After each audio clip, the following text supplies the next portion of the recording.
topik ke-6 subtopik ke-6 kita adalah effective annual rate. Jadi terkadang kalau kita mau membandingkan, kita mau investment atau kita mau nabung di mana, kita harus membandingkannya itu effective annual rate-nya, bukan rate yang di quote oleh lembaga investasi atau bank tertentu. Karena apa? Karena di sini ada pengaruh compounding di sini.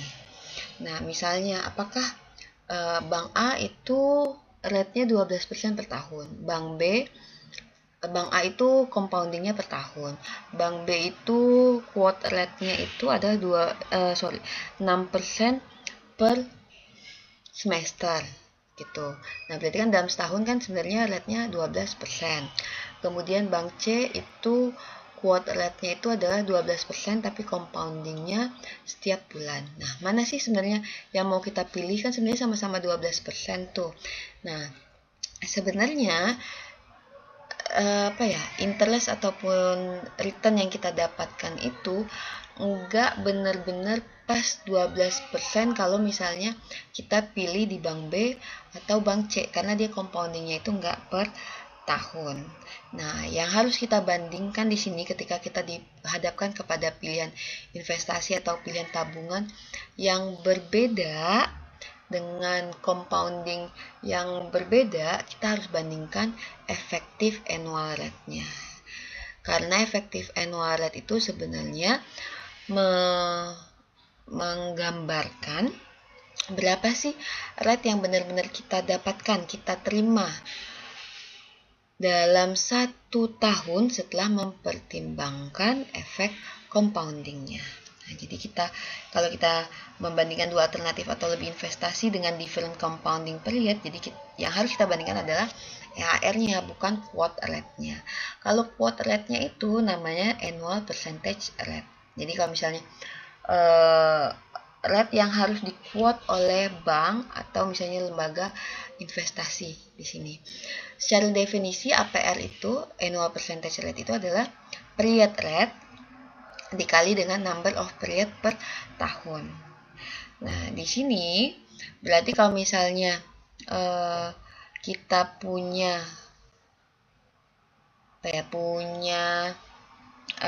APR itu 12% misalnya per tahun, tapi compoundingnya itu bulanan.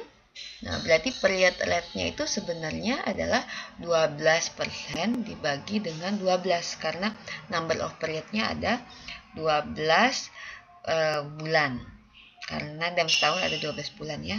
Jadi period rate itu adalah APR dibagi dengan number of period per year-nya. Nah, APR ini selalu dinyatakan dalam 1 tahun di sini.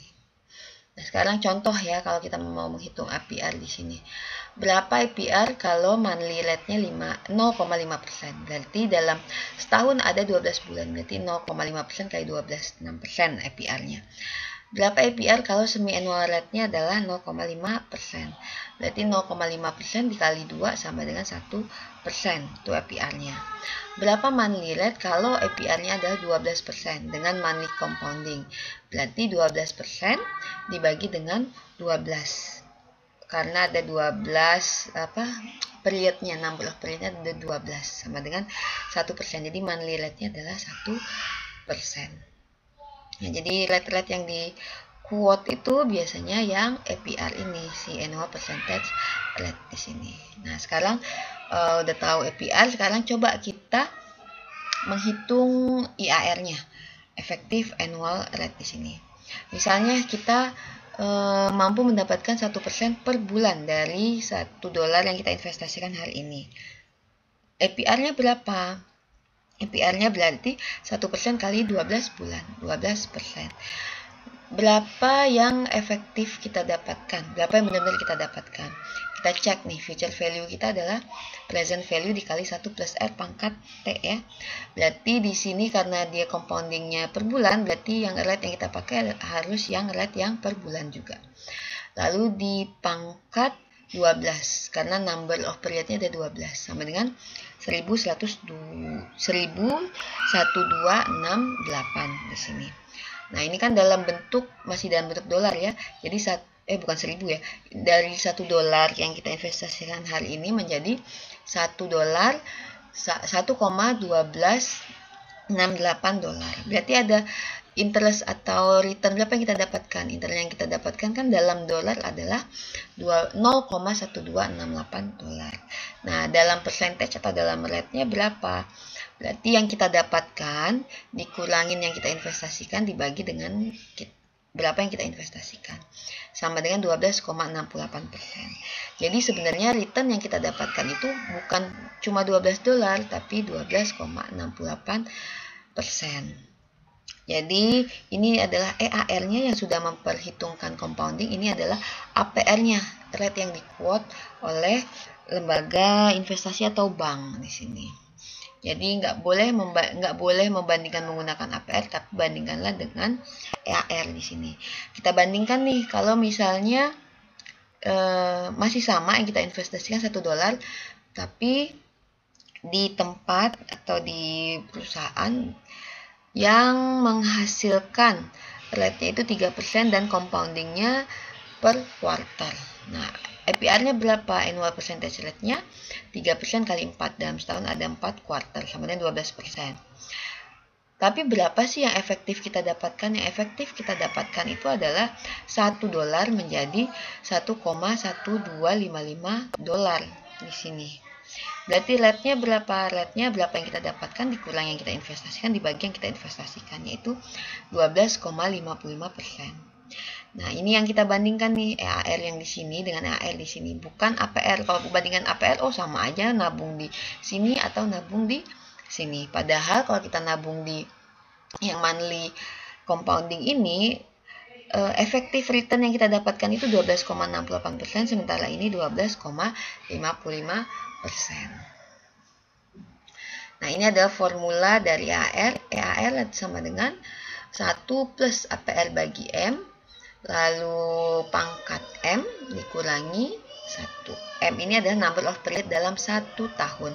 Kalau semester berarti 2, kalau quarter M-nya berarti 4, kalau monthly berarti 12, kalau daily berarti 3, 6, 5. Nah, ini misalnya kita aplikasikan ya dalam membuat keputusan. Di sini kita sedang melihat atau memilih nih antara dua saving account. Yang saving account pertama atau bank pertama, dia menjanjikan bisa membayar 5,25%, tapi compounding daily. Kalau yang kedua itu 5,3%, tapi compoundingnya semi annual. Mana yang akan kita pilih? Nah, kalau sekali lihat kan APR-nya mendingan ini ya, 5,3% lebih tinggi. Tapi apa benar efektif rate-nya ketinggian yang 5,3%? Nah, kita cek di sini. Untuk yang first account, EAR-nya adalah 1 ditambah R-nya berapa dibagi M. M-nya ada 365 karena setahun ada 365 hari.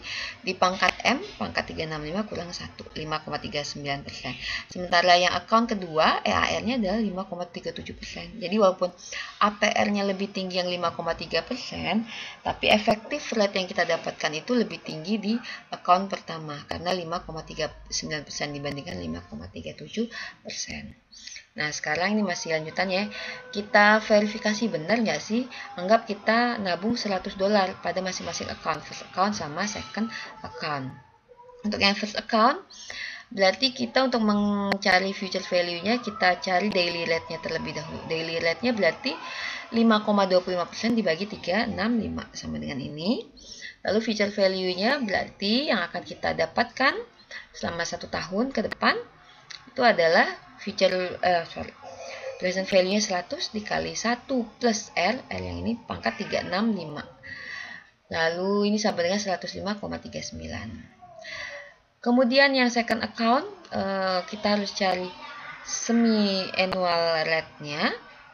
Di sini 0,0539 bagi 2 ya, karena dalam setahun itu ada dua semester ya, menjadi 0,0265. Nah, ini future value-nya sekarang menjadi 105,37.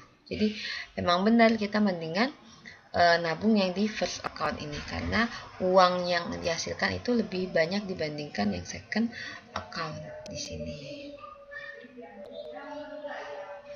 Nah, udah dapet rumus EAR, kita juga bisa nih nyari APR dari EAR-nya. APR sama dengan M dikali 1 plus EAR pangkat 1 per M dikurangi 1. Ini tinggal rearrange aja ya dari rumus EAR sebelumnya. Contoh ya, contoh untuk APR ini. Misalnya kita mau menghasilkan effective rate, ya actual rate yang kita dapatkan itu 12%. Lalu kita mencari yang compoundingnya itu adalah monthly basis. Jadi diputer atau dibungakan lagi itu setiap 1 bulan. Nah, berapa APR yang harus dibayar, harus disediakan lah, di provide yang dijanjikan oleh entah bank atau perusahaan investasi. Nah, di sini kita masukkan ke rumus APR di sini. APR sama dengan M, karena ini monthly ya, jadi setahun ada 12 kali, dikali 1 plus 12%, ini R, dipangkat 1 bagi M, dikurangi 1. Nah, ini sekitar segini atau 11,39%. Jadi kita cari bank atau lembaga investasi, perusahaan investasi dengan APR-nya itu 11,39% dan compoundingnya monthly basis. Sekarang kita akan mencoba menghitung pembayaran menggunakan si APR ini. Misal kita mau membeli new computer system. Nah, di si store-nya ini dia nggak apa-apa kita ngutang dulu, tapi dibayarnya cicil bulanan di sini.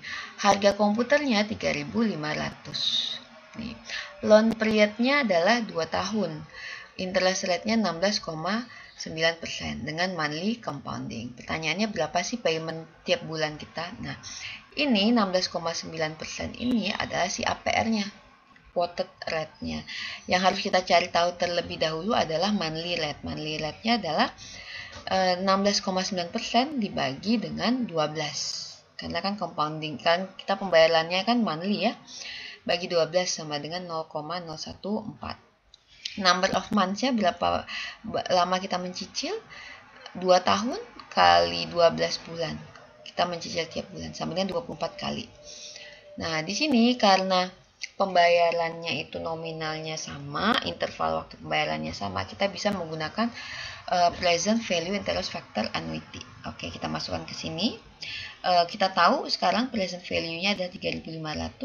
Harga si new computer system ini saat ini kan kita perlu untuk membayar ini ya. Nah, di sini kita seolah-olah pinjam 3.500 dari si tokonya. Nah, ini sama dengan C dikali, masukin ke rumus ini, R-nya masukin, T-nya masukin, R-nya masukin. Nah, nanti dapat nilai C-nya atau payment kita per bulan itu adalah 172,88. Tiap bulan kita bayarkan segitu. Nah, sekarang coba, tadi kan mencari payment, sekarang kita mau melihat future value dengan monthly compounding. Misalkan kita mau menabung $50 per bulan, yang APR-nya itu adalah 9%. Kemudian compoundingnya monthly. Berapa uang yang akan kita terima 35 tahun lagi? Nah, berarti pertanyaannya berapa future value-nya? Kita cek dulu nih si monthly rate-nya, karena compoundingnya monthly ya. Ini ada APR-nya, annual percentage, berarti 9% bagi 12 sama dengan 0,075. Number of months-nya berarti berapa kali periode kita menabung, ini ada 35 kali 12, 420. Nah, berarti future value-nya kita gunakan future value interest factor annuity, karena kita menabungnya itu bulanan ya, sama nominalnya, kemudian interval menabungnya sama setiap bulan selama 35 tahun. Nah, ini adalah future value 147.089,22 Jadi kalau kita nabung $50 per bulan selama 35 tahun dengan APR 9%, kita akan mendapatkan di tahun ke-35 itu $147.089. Nah, kalau udah future value, kita coba ke soal yang present value ya.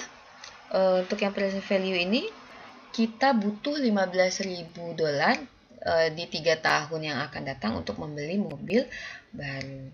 Kemudian kita pengen menabungkan uang kita saat ini dengan APR 5,5%, lalu compoundingnya daily. Berapa uang yang kita butuhkan untuk kita tabung saat ini? Nah, kita cari dulu daily rate-nya. Daily rate-nya adalah 5,5% dibagi 365. Dalam setahun ada 365 hari. Number of days-nya karena 3 tahun berarti 3 kali 365, 1095.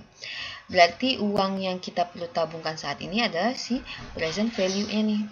Untuk mendapatkan future value di 3 tahun yang akan datang 15.000. Ini tinggal masukin, itu sama dengan 12.718,56. Jadi saat ini kita wajib menabung 12.718 agar 3 tahun yang akan datang uang kita nilainya $15.000 dengan APR 5,5% dan compounding daily. Ini ada lagi satu lagi yang namanya continuous compounding. Ya. Terkadang beberapa investasi atau loans itu dia itu di compoundnya continuous ya. Nah, kalau continuous compounding kita bisa cari EAR-nya itu sama dengan E pangkat Q dikurangi 1 di sini. Kalau di kalkulator